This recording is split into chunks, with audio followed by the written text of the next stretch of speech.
ugu yeero arrimaha siyaasadda go'doon siyaasadeed baan ku jirnaa madaxweynuhu halkaas ku jira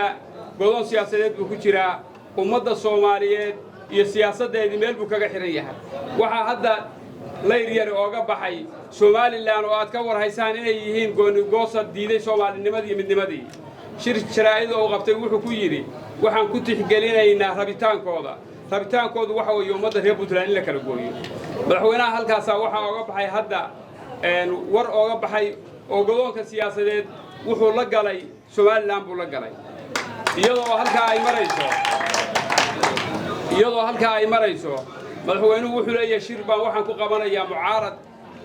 mucaaradkii ka mid ahayd oo waagi dhow diiday go'aamadii iyo talooyinkii heshiiskii la gaaray buu wuxuu yiri garow waxaan ugu qabanaynaa shir nimanka mucaaradka oo xamar jooga odayaashaana kelmad baan leeyahay siciid kelmad baan leeyahay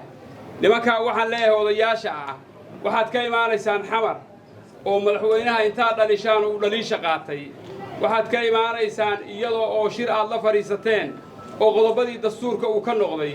waxaad ka imaanaysaan isagoo gol hadeer in wada hadal la galo waxaad u imaanaysaan Siciid Cabdullaahi Deni oo xero ciidan ku jira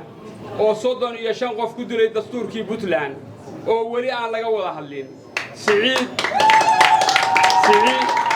waxaad u imaanaysaan Siciid oo hal qof oo siyaasi oo ka soo aragti duwan aan hal moobil u dirin oo kullu wada xanaaqsan oo raba iyagu intay u yareen dhahan madaxweyne lagu dariyay maxaan sameynaa inay dhahan raba oo isagu caraysan baa u imaanaysaan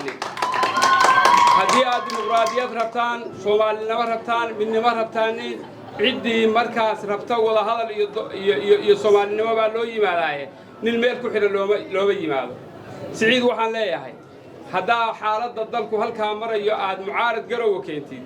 waxaa jira wasiiro xildhibaano senataro taliyayaal Puntland ku matala dawladda federaalka ee Soomaaliya marna ma aysan imaan Puntland waxaysan u imaanayn waxay rabeen khilaafka taagan in la xalliyo oo aysan oga darin oo midnimada Soomaali la ilaaliyo oo Puntland aan dhibteed dhicin iyadoo halka maraysa hadda maanta keentid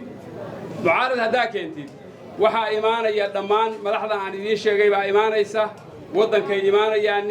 waa talooyinka wadanka la wada qaybsanaya mas'uuliyadeedana waxa qaadanaya Siciid